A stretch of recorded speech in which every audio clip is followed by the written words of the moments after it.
Roger Wallace. Roger, this is a Texas basketball team that seems to be a bit of an enigma. They go on the road, they beat Alabama, they beat Vanderbilt, give the Commodores a loss, and then they lose to Buckyball in a battle of two first-year coaches, Sean Miller and Bucky McMillan. We were talking during the break about the way that this thing kind of escalated, and the way that Buckyball is, they can score a lot very fast. The way they've been able to play, and Texas was on the other side of that. Break down what you saw there as the Longhorns fall to the Aggies.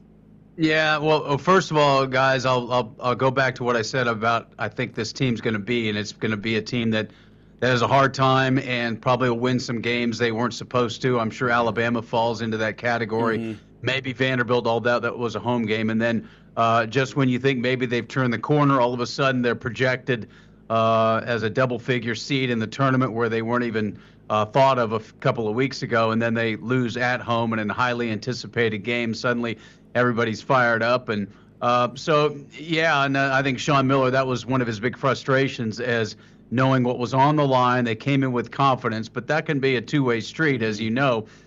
Confidence can creep into, all right, thinking you've arrived, and then you get knocked in the face by A&M, a team that Sean Miller likes to do it too. They like to play at a fast-paced, high-possession game. They want to score it, but it didn't work out, and it was a little stretch. You know, coaches always talk about last 4 minutes of a half, first 4 minutes of the second half, and that's exactly what Sean Miller talked about when it was only a 5-point lead with about 4 minutes to go in the half, but then you go 8 minutes later into the second half, and it's a 15-point swing. And right. Although it was still a relatively close game, Texas just couldn't get over the hump. That would fall into the bad loss category. Now they got to go back on the road to Kentucky on Wednesday. What went wrong for you? And I'm sure there was a few things that you could pinpoint it to, but overall, what was the main reason why Texas was unable to pull out the win? Well, I mean, I'll defer to the head coach, but he just thought they were a step slow. But this is a team that they got to make shots because they're going to give up points. And, you know, if you look at the numbers, every number is almost dead even or favors Texas except for shooting percentage. Right. And they allowed A&M to shoot over 50%, and Texas shot just over 40%. So other than that, Texas shot and made more free throws. Turnovers were relatively even. You look at all that. They didn't overly foul like they've had problems doing before. There you see the stat about the bench scoring. Certainly that's something that needs to stay consistent. You see the 8 turnovers, but that's a pretty low number when you think of a high possession game. So again, a lot of times it comes down to the most basic thing.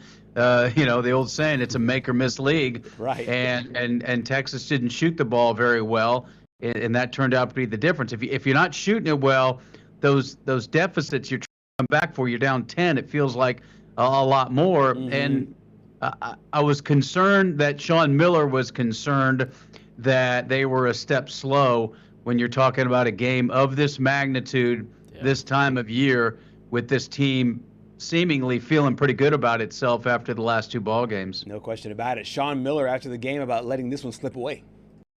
And I'm telling you right now, in the first 4 minutes of the second half, we were not ready to play.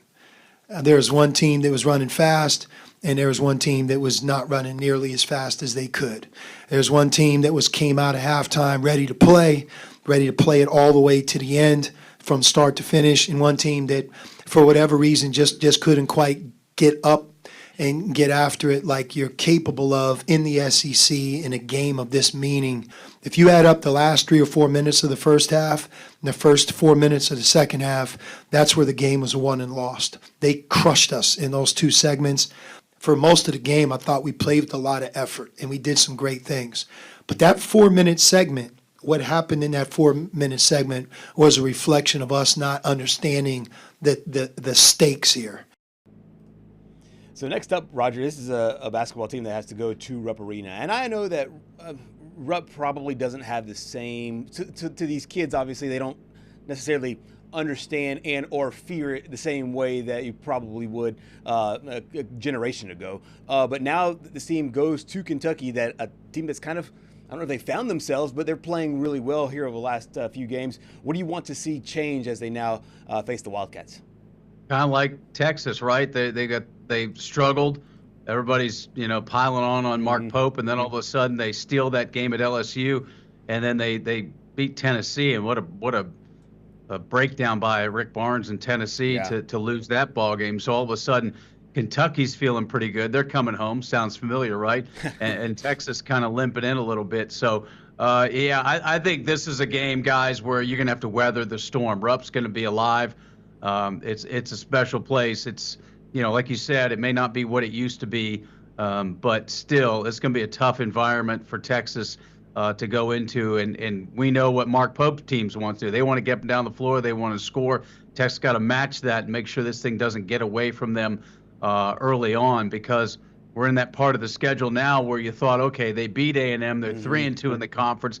If they split the next two, Kentucky and Georgia 4-3, looking pretty good. Now all of a sudden you're 2-3. You lose to Kentucky, and you're coming home against a good Georgia team. It's a noon tip on Saturday, right.